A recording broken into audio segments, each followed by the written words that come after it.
네, 감사합니다. 오늘 주일 오전 예배 말씀을 시작하도록 하겠습니다. 네, 결론은 교회다 세 번째 시간입니다. 교회 권능. 교회에는 어떤 권능이 있는가? 지난 시간에 설교의 첫머리에 이런 말씀을 드린 적이 있는데 세상의 거의 모든 단체는 그 권능이 회비에서 나옵니다. 세상에 거의 대부분, 아니 100%의 회사는 그 매출에 권능이 있습니다. 아마 교육기관이라면 개개인의 그런 지식이 권능이 되겠고, 또 뭐 기타 자격증일 수도 있고 힘일 수도 있고 여러 가지 것일 수 있겠습니다. 파괴력일 수도 있고. 근데 교회는 그 권능이 뭐냐라는 겁니다. 한 번쯤 생각해 봐야 될 건데 굉장히 중요한 말씀이에요. 결론은 교회다. 교회의 권능은 남다르다. 그게 뭘까? 에베소서 1장 15절에서 23절까지에 있는 말씀을 보면은 이 내용이 나와 있습니다. 그래서 오늘 본문이니까 우리 한번 같이 읽어 보겠습니다. 대부분은 읽지 않는데 본문이니까 한번 읽어 보겠습니다. 이를 인하여 주 예수 안에서 너희 믿음과 모든 성도를 향한 사랑을 나도 듣고 너희를 인하여 감사하기를 마지 아니하고 내가 기도할 때에 너희를 말하노라.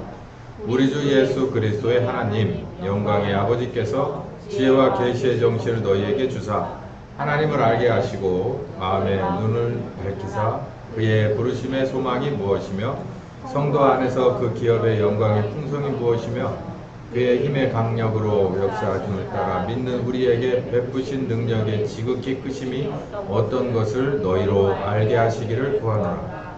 그 능력이 그리스도 안에서 역사하사 죽은 자들 가운데서 다시 살리시고 하늘에서 자기 오른편에 앉히사 모든 정사와 권세와 능력과 주관하는 자와 이 세상뿐만 아니라 오는 세상에 일컫는 모든 이름 위에 뛰어나게 하시고 또 만물을 그 발 아래 복종케 하시고 그를 만물 위에 교회의 머리로 주셨느니라.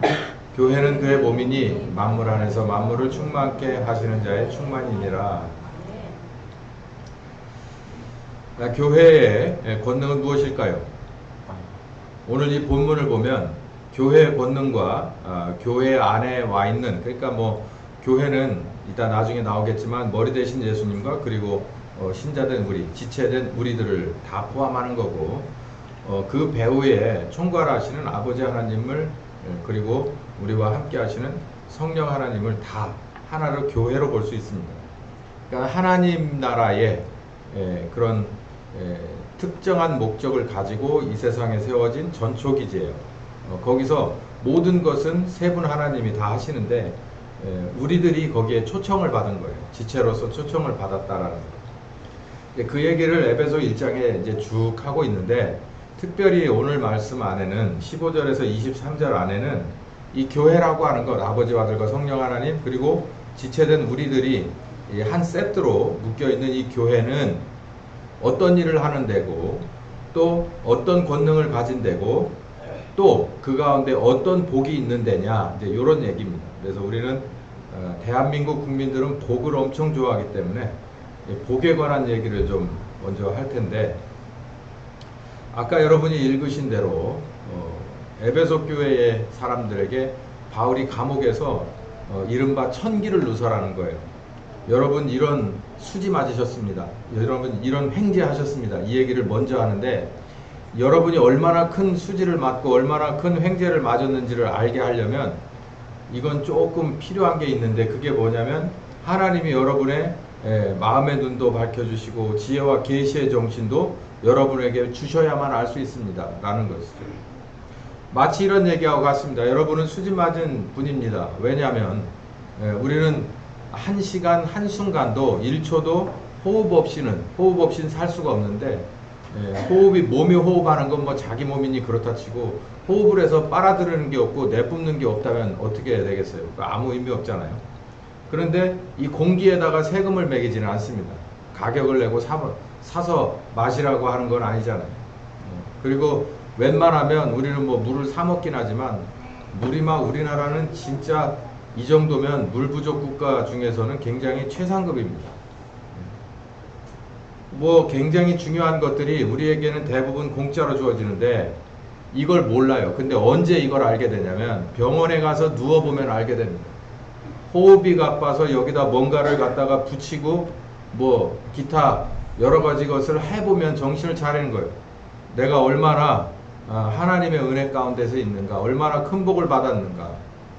내가 밥을 못 먹고 뭐 고무관을 통해서 몸에다가 뭘 찔러 넣어서 해결해야 한다는 그런 상황이 되면 압니다.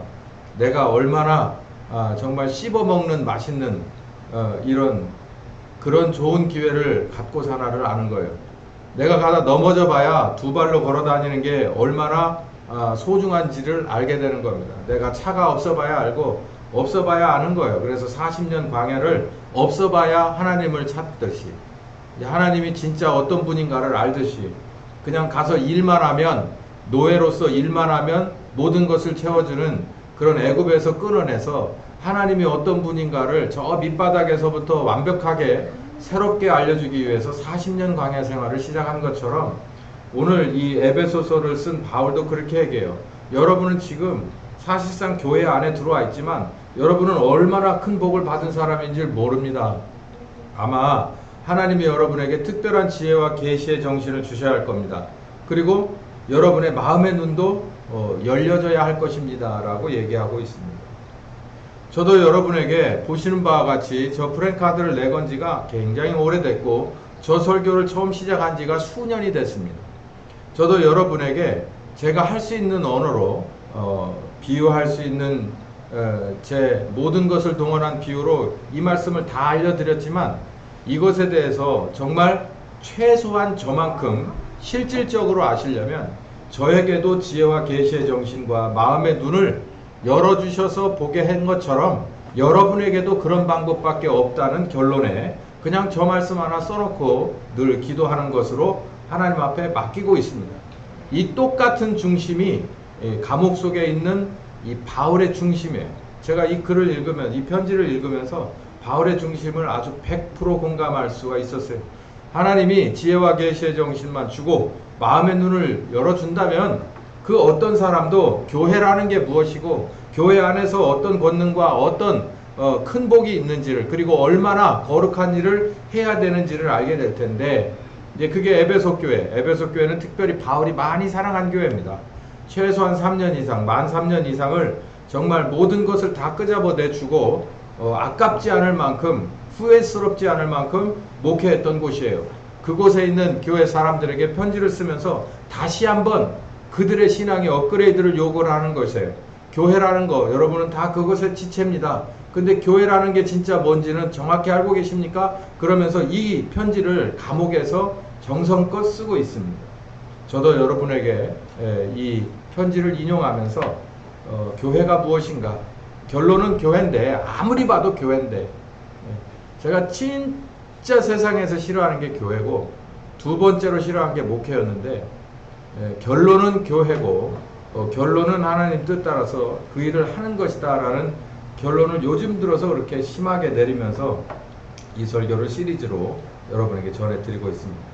자, 그러면 목사님 복 얘기를 하다 말고 왜 자꾸 삼천포로 빠져 돌아오지 않습니까? 유턴했습니다. 그러면 도대체 우리 뭔 복을 받았습니까? 그 복 얘기 조금 더 펼쳐가 봅시다. 그 복이라는 게 뭐냐면 여기 이제 이런 말씀이 있습니다. 마음의 눈을 밝혀서 그의 부르심의 소망이 무엇이고 성도 안에서 그의 기업의 영광의 풍성이 무엇인지 이것도 모른다는 거죠. 우리 교회 안에 들어와서 머리 대신 예수님의 지체가 된 우리들이 얼마나 큰 영광과 그 풍성함이 얼마나 큰지 소망이 또 얼마나 큰지를 모른다는 거예요. 이게 얼마나 큰지를 알려드리려고 하면 일단 우리와 하나 대신 그러니까 우리의 머리 대신 우리가 지체인데 이렇게 지체인데 머리 대신 분이 예수 그리스도인데 이분이 어떤 분인가를 알면 됩니다. 그러면 우리가 얼마나 복받은 지체들인지 복받은 사람들인지를 알게 되는데 이게 지금부터 그냥 저는 이 비유를 생각하면서 혼자 막 배꼽을 쥐고 웃었는데, 예, 여러분이 원하는 그런 그 드라마나 영화나 이런 데서 여러분이 원하는 그런 그 뭐야 캐릭터, 그 연기자 캐릭터를 한번 머릿속에 한번 생각을 해보세요. 머릿속에 생각을 해서 여러분의 있는 머리를 할 수 있다면 잠시 옆에다가 치워놓고 그 사람으로 딱 갖다가 낀다고 생각을 해보세요. 네. 그러면 내가 누가 된 거예요? 예를 들어서 정모 씨를 좋아한다. 그러면 나는 정모 씨가 되는 거네. 뭐 아니 그러면 그 사람 키도 있고 뭣도 있고 한데, 그래도 내가 그 사람과 똑같은 캐릭터의 얼굴로 바뀌었다고 생각을 해보세요. 지금이 내가 아니라, 물론 나도 만족스럽지만 내가 정말 나는 이런 사람이었으면 좋겠어. 다시 태어나면 아마 이런 사람이 좋겠다. 머리를 바꿔보라. 네, 실감나지 않죠. 할 수 없으니까. 그려보면 알겠죠. 내가 늘 그리던 정말 나는 이런 게 좋았어 라고 하는 것과 바꿀 수 있다. 여기 머리와 지체된 비유를 이렇게 아주 절묘하게 바울이 쓰고 있습니다. 여기 보면은 우리들의 머리 대신 지체 입장에서는요, 머리가 누구냐에 따라서 머리의 능력이 얼마냐에 따라서 얼마나 똑똑하냐, 얼마나 멍청하냐, 얼마나 지혜롭냐, 얼마나 미련하냐, 이런 거에 따라서 얼마나 그 사람의 기술력이 또 감각이 뛰어나냐에 따라서 몸이 고생을 하냐, 영광스러운 그런 취급을 받냐. 그래서 오죽하면 이런 얘기 하잖아요. 쯧쯧쯧 머리가 나쁘면 뭐가 고생해? 수족이 고생해. 그러잖아요. 근데 우리의 머리 되신 분이 어떤 분인지를 알면 우리가 그분의 지체라고 하는 것은 굳이 말할 것 없이 얼마나, 이 바울이 여기에다가 쓴 단어를 보면은 부르심의 소망이, 또 그 기업의 영광이 얼마나 풍성한지를 알게 될 것이다 라는 거예요. 자, 그래서 그분이 누구냐는 거예요. 제가 이렇게 키워드로 좀 몇 가지로 오늘 설교해야 될 내용을 적어봤는데, 하나님의 능력이 뭐냐, 그리고 만물 위의 교회라고 하는 것은 무슨 뜻이냐, 교회 머리, 그리고 교회의 역할, 이 중에서 4개를 다 해봤더니 오늘 아무리 기차처럼 마구 달려가도 오후까지는 끝낼 수가 없어서 이렇게 2개만 하기로 했어요. 하나님의 능력, 어떤 상황에 펼쳐진 하나님의 능력이냐, 그게 이제 우리 교회를 얘기하기 위해서는 요 하나님의 능력을 얘기해야 되고, 만물 위의 교회, 만물들 위에 반드시 교회가 존재하는 것이 하나님의 계획과 뜻이다. 구조가 그렇다. 이제 이런 얘기를 하려고 합니다. 첫 번째는요, 하나님의 능력인데, 오늘 여기 본문 여기가 있으니 여러분 여기를 잘 한번 눈여겨보고 넘어갑시다. 여기 그 능력이라는 게 나오잖아요. 여기 보면 하나님의 능력, 그 능력은 바로 하나님의 능력을 말하는 거거든요. 어떤 능력이냐, 그래서 이 밑으로 그리스도 안에서, 그러니까 예수 그리스도 안에서 역사하신, 어떤 상태에서 죽은 자들 가운데서 다시 살리신, 그리고 하늘에 자기 보좌 우편에 앉게 하신. 그러니까요, 이게 이렇게 써놨으니까 그렇지, 누군가가 정말 슬프고 비참하게 죽었어요. 그런데 옆에서 지켜보던 그 누군가가 안타깝게 생각해서 그 죽은 가운데서 다시 생기를 불어넣어서 살렸습니다. 그뿐만 아니라 네가 승리한 거야 라고 손을 들어주고, 그리고 여기 승자의 자리에 올라가라 라고 했다는 얘기예요. 그러려면 그 능력이 어떤 능력이겠냐라는 거죠. 이제 그거를 제가 오늘 설명을 드리려고 하는데, 21절에 아주 친절하게 그 능력에 관해서 조금 더 자세히 말했는데, 모든 정사라고 하는 것은 정치권에서 하이레벨을 말합니다. 그리고 권세는 여러 가지가 있겠죠. 돈의 권세, 힘의 권세, 정치의 권세, 뭐 여러 가지가 있겠어요. 이게 겉으로 드러난, 아니면 배후에 있는, 이런 것 말할 수 있습니다. 또 능력들, 이것도 권세와 버금가는 거죠. 이것들을 주관하는 것, 그러니까 정사와 권세와 능력을 주관하는 것. 그러면은 이게 다수겠어요, 소수겠어요? 다수가 이걸 주관하면은 그건 말이 안 되죠. 이거는 아주 극히 소수를 말하는 겁니다. 극히 소수가 정사와 권세와 능력을 주관해요. 컨트롤을 한다는 얘기죠. 좌우한다는 얘기예요. 이건 이 세상에서 얘기고, 또 오는 세상이라 일컫는 모든 오는 세상에, 그러니까 지금 우리가 사는 밟은 이 땅에서, 이 하늘에서 안에서의 것들, 그 하이 레벨의 제일 높은 차원에서의 그 권세자들 몇몇, 우리는 그게 뭐 누군지도 모르고 그런 게 있는지도 모르지만 여기 성경을 보니까 아하, 이게 그런 구조겠구나 라는 것을 미루어 짐작할 수 있죠. 중요한 얘기입니다. 그리고 오늘 우리는 믿어지지도 않는 오는 세상에서도의 그 하이레벨, 모든 능력들의 하이레벨, 그 주관자들의 이름보다 뭐하게 했다는 거예요. 그러니까 무조건 탑이라는 거예요. 왕 중에 왕이라는 얘기인 거예요. 그렇게 하셨다. 그런 능력이라는 거예요. 능력이. 또 만물을 그 발 아래 복종하게 해서 머리로 주셨다. 그리고 머리 되신 분은 바로 예수님이시다. 이렇게 할 수 있는 능력이라는 거예요. 그러면 이 능력이 감히 상상할 수 없는, 그냥 이렇게 표현하면 됩니다. 지존이에요. 지존. 그보다도 높을 수는 없는 거죠. 지존자예요. 지존자. 그러니까는 세상의 가장 높은 곳에 계신 지존자예요. 가장 높은 분이에요. 그러니까 그 밑에는 아무것도 뭐 이제 의미가 없어요. 아무런 힘도 그분의 존재 아래 다 있는 겁니다. 근데 그분이 나서서 우리가 생각할 때, 여기 지금 요 1세기의 그 교회들을 말하는 거예요. 그 시절에 교회 바깥에 있는 사람이나 안에 사람 모두가 저 나사렛 예수가, 저렇게 비참하게 정치의 패배자로 몰려서 십자가에 죽은 예수가 저 그리스도냐라고 하는 것에 물음표를 하나 가진 사람도 있고, 두 개 가진 사람도, 세 개, 그리고 아니라고 생각하는 게 더 많은, 뭐 그때나 지금이나 별 차이가 없어요. 이 안에 들어있는 우리도 물음표가 하나에서 세 개고, 저 밖에 있는 사람은 아니라 봅니다. 똑같은 상황이에요. 이런 상황에 이 어마어마한 능력의 소지자가 그분을 죽음 가운데서 살렸다는 거예요. 그러니까 이게 심각한 얘기가 된 거예요. 물음표 가진 사람이나 X 가진 사람이 그 지존이 살렸다는 거예요. 이게 그래서 부활주일이, 부활이라고 하는 것이 다른 일반 이른바 종교에서, 철학에서 이게 범접할 수 없는 범죄라는 게 뭐냐면, 아무리 그 어떤 거라 할지라도 죽은 자를 살릴 수는 없는 거예요.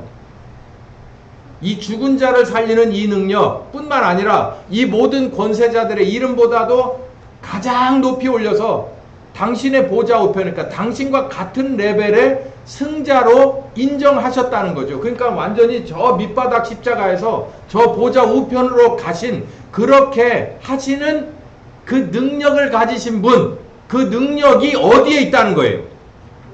교회에 있다는 거예요. 상상이 안 가요. 상상이. 그분의 능력이, 그 어마어마한 그분의 능력이 어디 있냐면 교회에 있다는 거예요. 교회에. 뭐 하려고 있는 거예요?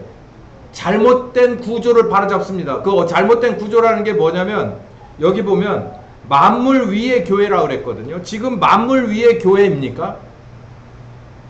만물 위의 교회였던 시절이 조금 있었어요. 중세 카톨릭 시대가 있었어요. 그게 잘된 것은 아닙니다. 하나님의 뜻에 따라서.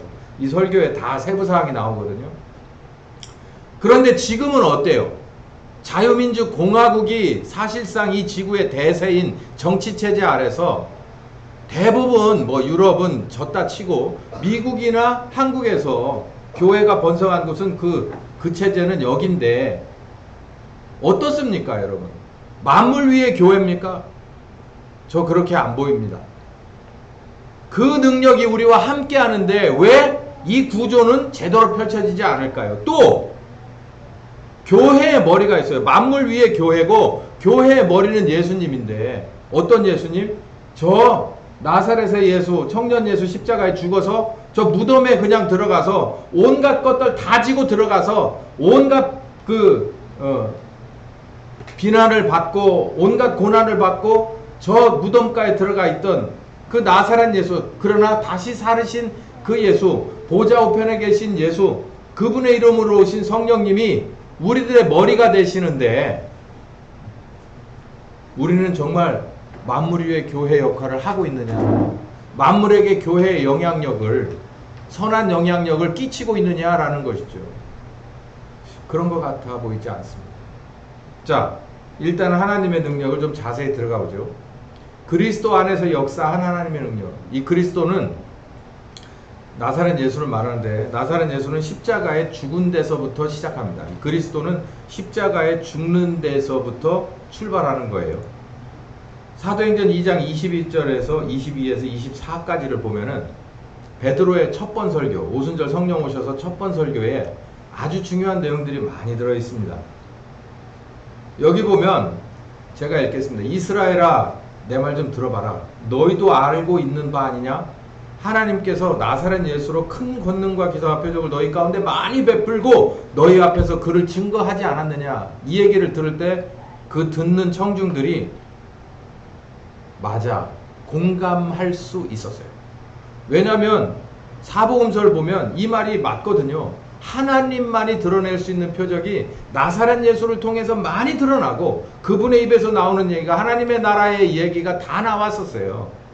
그러니까 들으면서 떡을 먹는 게 신기하고 즐겁고, 공짜 떡, 그리고 공짜로 병원비 안 내고 치료를 해주니까 그것도 좋고, 그래서 따라붙은 사람들이 대부분이지만, 그러나 그 전하는 말씀이 서기관과 같지 않았기에 이게 하나님 나라의 말씀이구나라는 것을 들어서 그게 그렇네, 이론은 맞네 라고 대부분 이러던 사람들이 예수를 십자가로 떠밀었는데, 베드로가 이 얘기를 하니까 마음에 찔리기 시작했어요. 그러면서 베드로가 이어갑니다.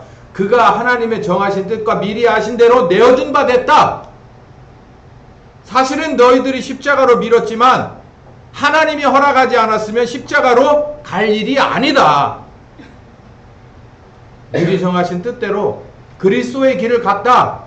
마태복음 16장에 나오죠. 그리스도는 십자가에 모든 고난받고 십자가에 죽는 것이 그리스도의 길이라고 한 것처럼 그 뜻을 정해놓고 아들을 글로 밀어붙인 건 너희들이 아니라 아버지 하나님이시다라는 얘기예요.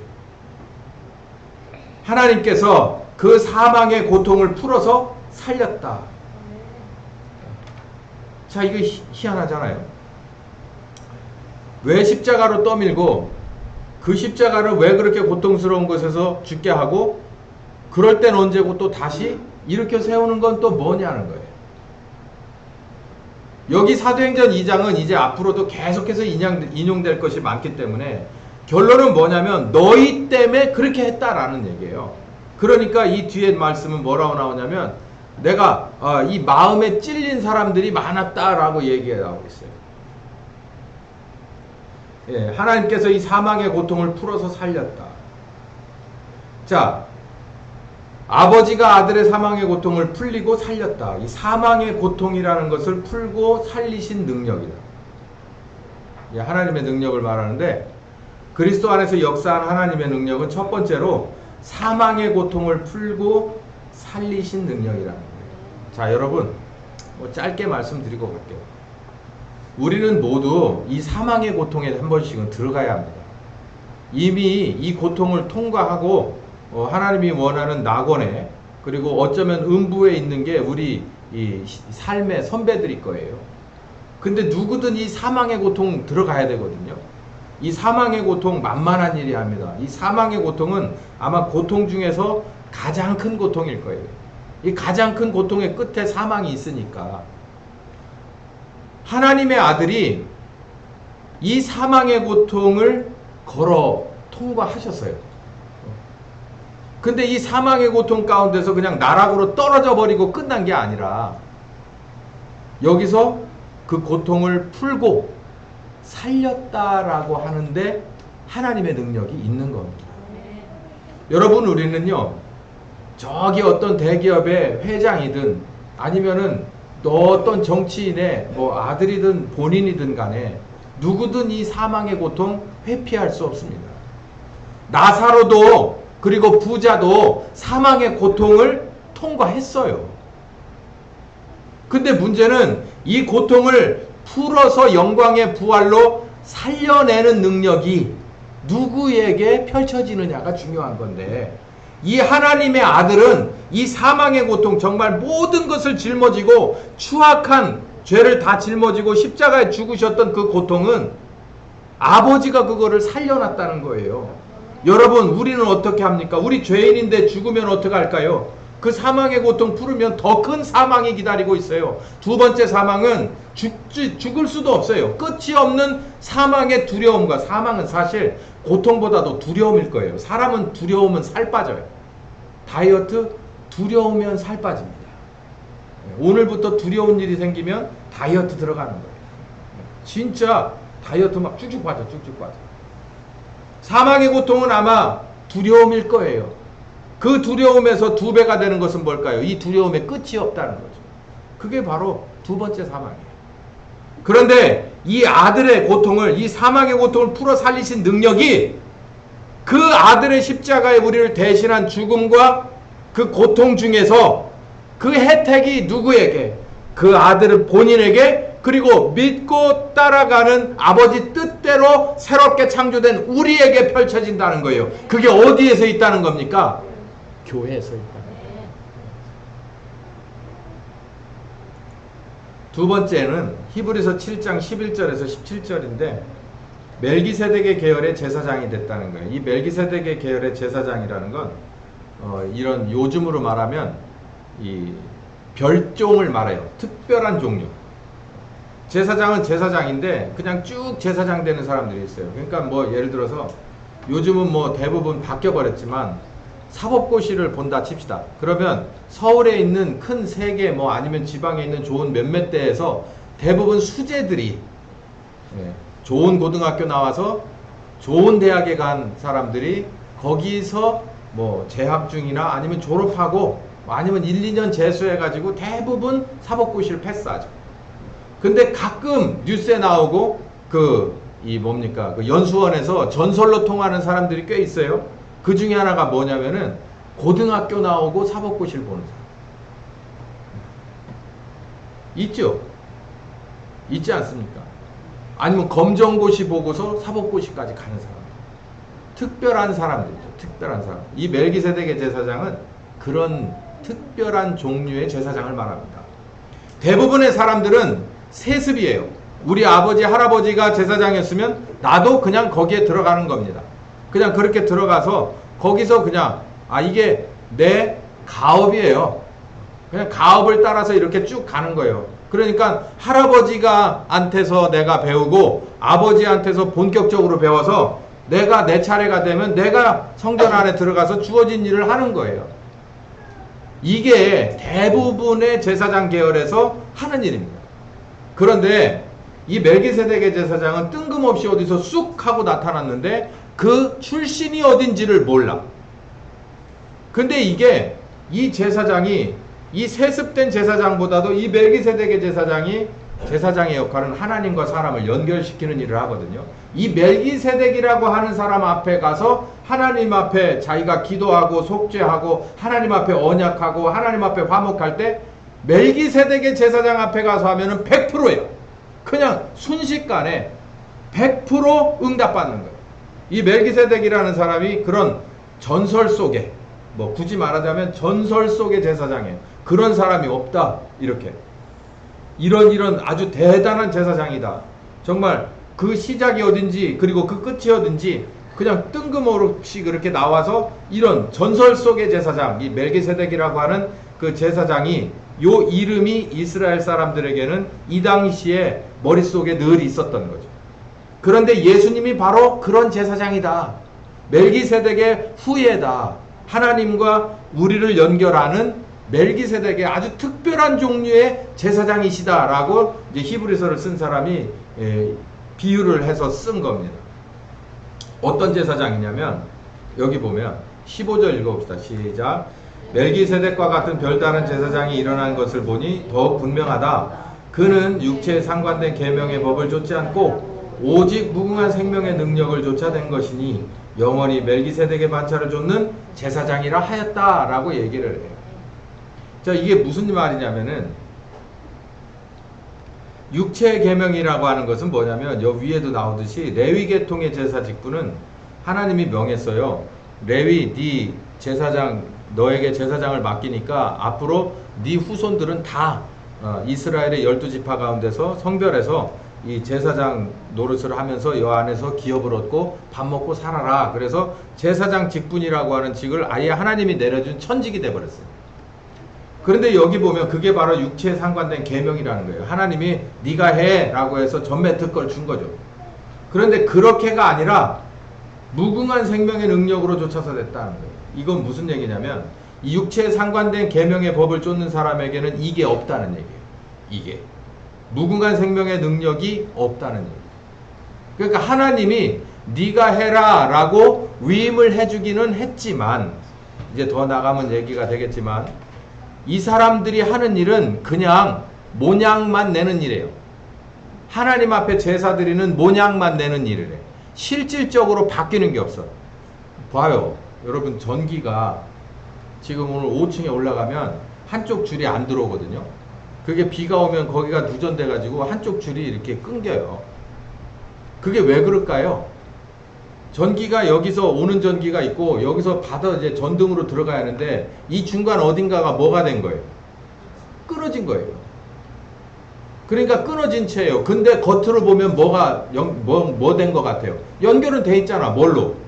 전선이 전기가 이렇게 통해서 여기 전등으로 이렇게 들어가는 연결은 다 돼 있네. 근데 실질적으로 뭔 노릇은 못해요. 전등 노릇은 못하잖아요. 그냥 이렇게 답답하게 저렇게 세팅만 돼 있으면 뭐해? 불이 이렇게 환하게 들어와야 되지. 이따 올라가서 보세요. 침침해요 여기가.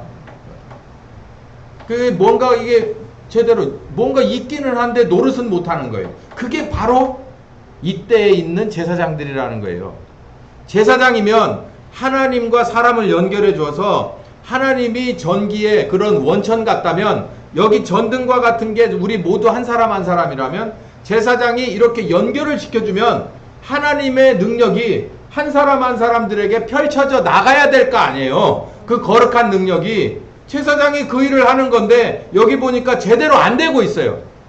근데 보니까 제대로 안 될 수밖에 없는 구조야. 왜냐하면 여기 무궁한 생명의 능력이 없어. 누구에겐? 레위계통의 제사장들에게는 없어요. 그 무궁한 생명의 능력. 그러니까 전선이어야 연결하는데 전선이 안 된 거예요. 전선인 것처럼 연결됐는데 그냥 노끈이야. 노끈. 노끈으로 전기줄을 연결해봤자 전기 와요? 안 와요. 백날 가도 안 와요. 근데 전선인 것 같아. 속에 구리선이 없어. 그 얘기하고 그 비유하고 아주 똑같은 거예요. 근데 어느 한 제사장, 여기 보면 예수님을 말하거든요. 예수 그리스도가 하나님과 사람을 연결시켰는데 뭐가 흐르더라? 전기가 흘러요. 하나님 쪽에 그 축복이 흘러요. 하나님 쪽에 능력이 흘러요. 하나님 쪽에 생명이 흘러요. 그러니까 이 제사장을 멜기세덱의 계열의 제사장이다. 그 전설의 제사장, 하나님의 그런 능력을 끌어내려 우리에게로 나눠주던 그 제사장과 같은 분이다 라고 설명을 하고 있는 거예요. 그러니까 우리 교회의 역사하시는 능력은 무슨 능력이라고요? 무궁한 생명의 능력이라는 거예요. 사람에게 있어서 생명의 능력보다 더 좋은 게 어디 있습니까? 그 어떤 능력이 이 능력을 따라가겠어요? 생명의 능력보다 더한 능력이 있습니까? 없어요. 가장 중요한 게 생명이죠. 근데 이게 그냥 생명도 아니에요. 요만큼도 아니고 무궁한 생명의 능력이라는 거예요. 이 자체가 하나님이에요. 줄이면. 하나님의 능력이 어디에 있다? 교회 안에 있다는 얘기예요. 우리와 함께 있다.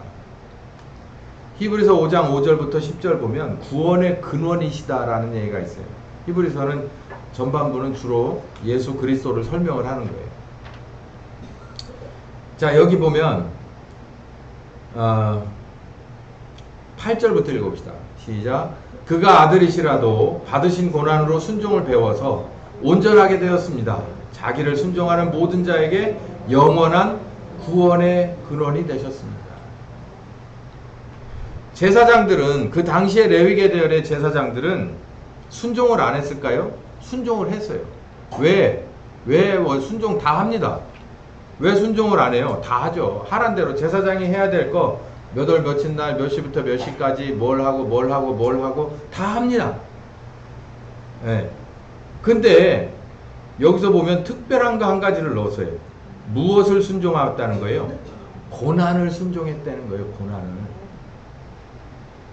그러면 이 고난을 순종을 안 한 제사장이 있고 고난을 순종한 제사장이 있다는 거예요. 여기서 고난은 십자가 고난인데, 만약에 우리에게 물어보는 거예요.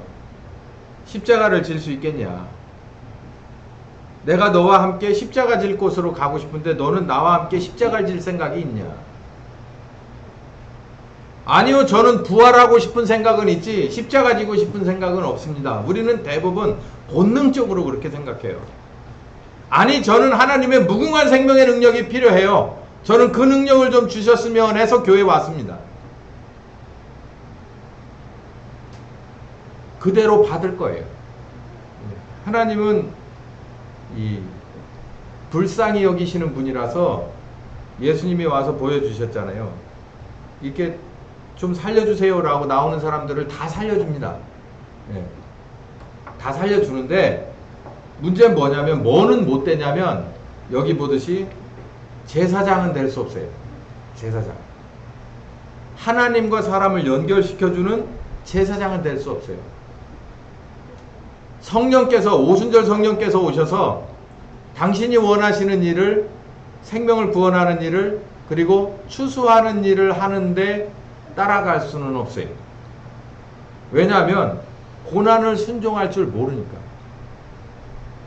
고난을 순종하는 자여야만이 하나님과 사람을 연결시켜 줄 수가 있는 거예요. 근데 우리는 그렇게 하고 싶어 하지 않아요. 고난은 예수님이 받으시고 저는 그냥 좋은 밥상만 받고, 하여간 상만 받고, 하나님은 고난을 받고. 애들을 키워보세요. 고난은 엄마가 받고 나는 좋은 거 갖고, 이거 엄마 거, 이거 내 거. 그래도 그냥 이쁘다고 받아줍니다. 근데 얘가 나이가 먹어서 한 35쯤 됐는데도 이건 엄마 거, 이건 내 거 그랬는데 여전히 그러고 있으면은 문제입니다. 여전히 정신연령이 5살, 6살에 불과한 거니까. 그런 애들은 앞으로 굉장히 큰 고난을 당하게 되겠죠. 미리 받았어야 될 걸 못 받았습니다. 십자가의 고난을 순종함으로 얻은 무궁한 생명의 능력이에요.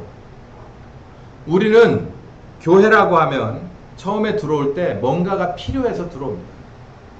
대부분의 문을 열 때 뭔가가 필요해서 문을 열어요. 식당 문을 열 때, 배고파서 문을 열 때, 편의점 문을 열 때, 편의점 안에 들어있는 뭔가가 필요해서.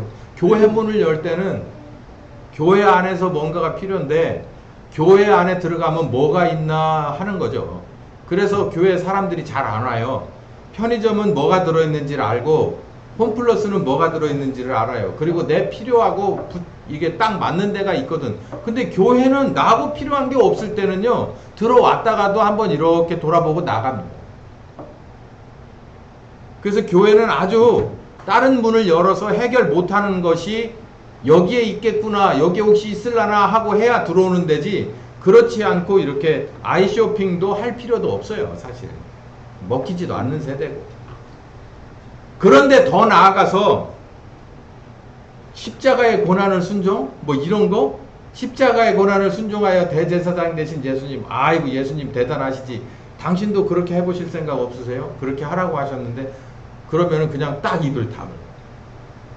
나는 그렇게 생각한 건 아닌데, 그러고. 근데 여러분, 혹시 여러분이 받으신 귀한 은혜가 예수님의 십자가 고난에서 나왔다고 생각해 보십시오.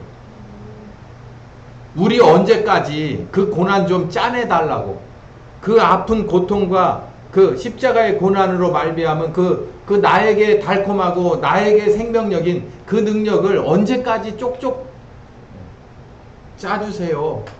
매일같이. 교회는 이런 데입니다. 한 번 은혜 받았으면 2번은 이제 내가 누군가에게 뭔가를 드릴 수 있을 만한, 하나님과 연결해 줄 수 있을 만한, 그리고 뭔가를 나누어 줄 수 있을 만한 그런 사람으로 성장하는 곳이 교회고, 그렇게 성장하게끔 만드는 것이 바로 그 능력이 교회와 함께 한다는 거예요. 점점 어려워지죠? 부활하신 예수님은 그냥 부활한 채로 말지 않았습니다. 아까 말씀드린 모든 권세 위에 계신 아버지 하나님의 보좌로 자리가 마련됐어요. 여기 보면 이렇게 말씀하시죠. 하나님이 오른손으로 예수를 높이시매 그가 약속하신 성령을 아버지께 받아서 우리에게 주고, 그리고 아버지가 그랬다. 너는 내 우편에 앉아라. 부활하신 예수님은 하늘에 계신 아버지 하나님의 보좌로 자리하셨습니다. 그리고 우리에게는 그의 이름으로 보내신 성령께서, 영이신 하나님께서 이 세상에 내려와 계십니다. 그분이 어디 와 있다고요? 교회에 와 있다.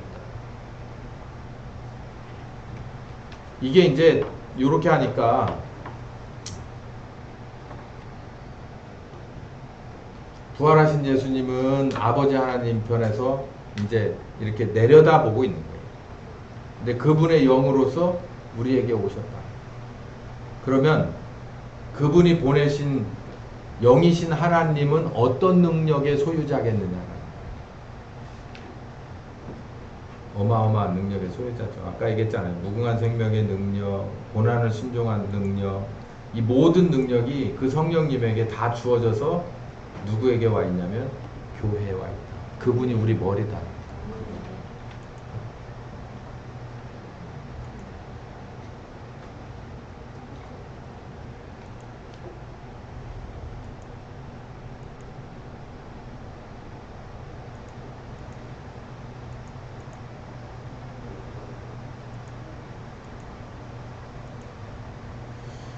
요걸 다 하고 싶습니다만은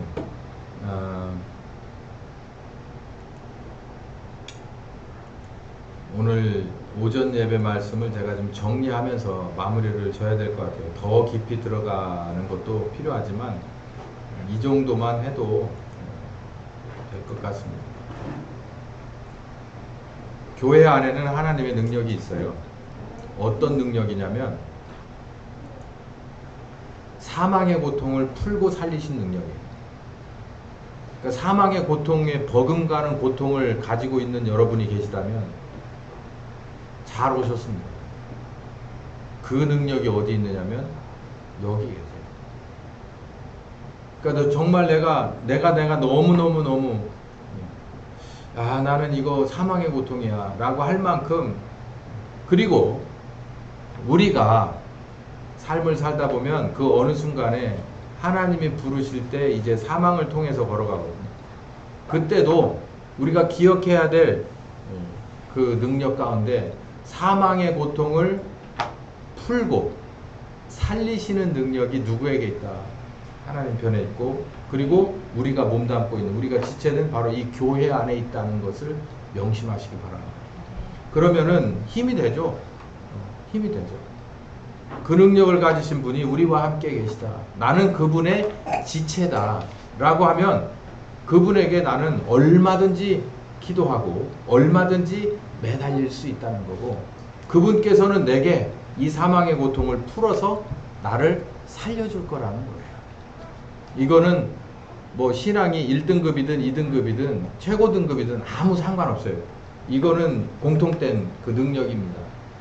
그 어느 누구도 사망의 고통을 가지고 나와서 주님 앞에 엎드린 자에게 다 귀한 은혜를 주실 거예요.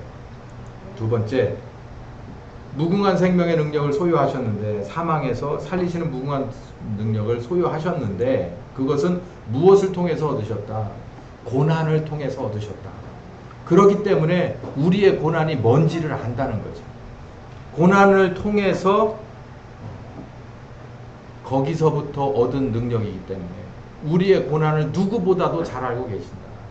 영적인 고난, 마음의 고난, 육체에 관한 고난을 다 아신다. 그 고난은 아마도 이것도 포함될 거예요. 두려움도 포함될 거예요. 그 능력을 가지신 분이 제사장이시다. 우리 교회의 머리가 되고 계시다라는 얘기죠. 주와 그리스도가 되신 그 제사장, 그분의 영, 그분이 약속하신 성령을 아버지에게서 우리에게 보내주셨다라는 거예요. 영신 하나님으로 계셨다. 그분이 오늘 우리와 함께 하십니다.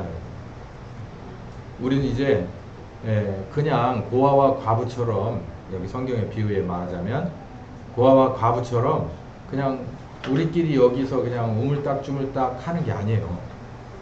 하나님이, 그 어떤 하나님이, 예수를 사망에서 살리신 하나님이, 그리고 보좌 우편에 앉게 하신 하나님이, 그리고 너는 멜기세덱의 반차를 줬는 무궁한 생명의 능력을 쫓아 제사장이다라고 명령하신 하나님이, 그리고 보좌 우편에 앉으시고, 그리고 명령하셔서 아버지의 명령으로 아들의 이름으로 보내신 그 성령 하나님이 우리 교회 가운데서 머리 되어 계시다는 거죠. 그러면 그런 일이 일어나야 됩니다. 그런 일이 일어난 곳이 우리 초대교회에 나오는 그 교회의 첫 시작부터 일들이 일어나기 시작했죠. 자, 오늘 능력의 그 어마어마하게 크신 그 능력을 가지신 분이 우리와 함께 하시는, 우리 교회에 영으로 오셔서 우리들의 머리가 되고 계시다는 것을 우리는 알아야 됩니다. 오늘 제가 이 말씀을 이렇게 정리를 하면서 우리 같이 기도하기를 원하는데, 혹시 우리들 가운데서 기도가 필요하신 분들이 계십니까? 기도가 필요하신 분이 계시면은 말씀하시면 같이 기도하도록 하겠습니다.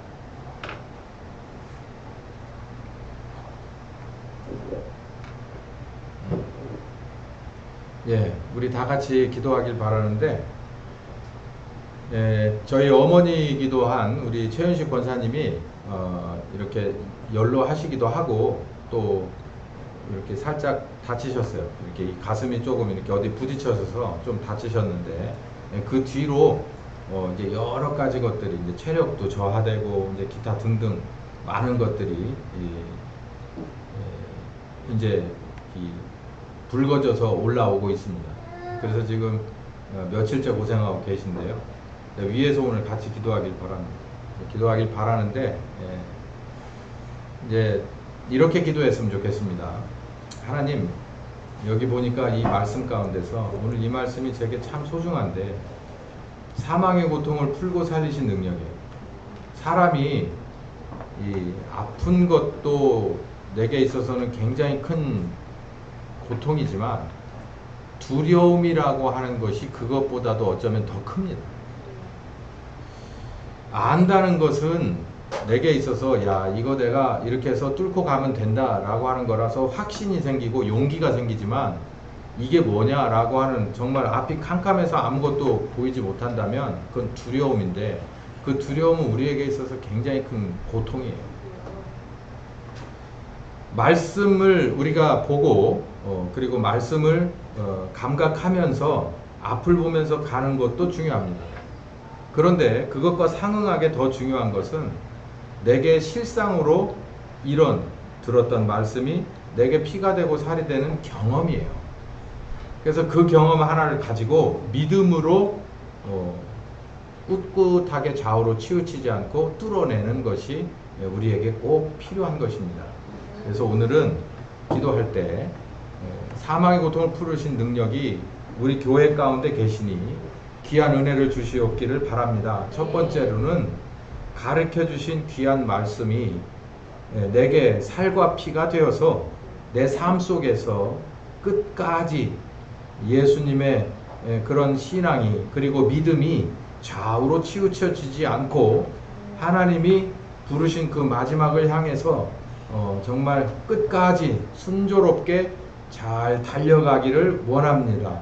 그래서 잊지 않고 우리 주님 앞에 기도하면서, 그리고 더 큰 은혜 받으며 체험해 가면서 우리 주님이 원하시는 곳까지 이르게 되기를 바랍니다. 주여, 이 시간 우리의 기도를 들어주시옵소서. 우리 최현식 권사님을 위해서 같이 기도합시다. 감사하신 하나님, 이 시간 기도합니다. 주여, 이 교회 가운데 얼마나 큰 능력이 함께 하시는지를 가르쳐 주시니 감사합니다. 살아계신 하나님, 이 시간에 특별히 기도하는 것은 이 말씀 꼭 붙잡고 이 말씀 가운데 있는 사망의 고통을 풀어서 살리신 그 하나님의 능력이 우리와 함께 하신다는 것입니다. 그 예수님 살렸던 그 능력이 우리와 함께 하신다는 것입니다. 주님 아버지, 이 시간 이 말씀을 가르쳐 주심을 진심으로 감사합니다. 진심으로 감사합니다. 이 말씀을 붙잡고 이 시간 기도합니다. 우리들 가운데 최은식 권사님을 위하여 기도합니다. 주님 아버지, 나이가 이만큼 되었습니다. 주여 아버지, 여러 곳이 낡아졌습니다. 주여 아버지, 이제는 주님이 원하시는 귀한 단계, 그 끝까지 잘 달려갈 수 있는 귀한 힘과 능력을 주시길 원합니다. 주여 말씀 가운데 지금까지 인도해 주신 그 아버지, 그 지혜와 그 계시들이 나의 삶 속에서 체험으로 다가오게 하여 주시옵소서. 이 말씀과 같이 나사렛 예수를 그 사망의 고통 가운데서 부르신 귀한 능력이 함께하여 지는 귀한 경험을 하게 하여 주시옵소서. 주여 찾고 기도할 때 응답하여 주시옵소서. 주여 아버지, 주님 앞에 부르짖을 때 응답하여 주시옵소서. 주님 언제나 주님을 아버지 의지하면서 좌우로 치우치지 않고 한눈 팔지 아니하고 꼿꼿이 주님 부르신 곳까지 잘 달려가게 하여 주시옵소서. 살아계신 하나님, 귀한 은혜를 받기를 원하여 이 시간 우리 같이 기도하오니 함께하여 주시옵소서.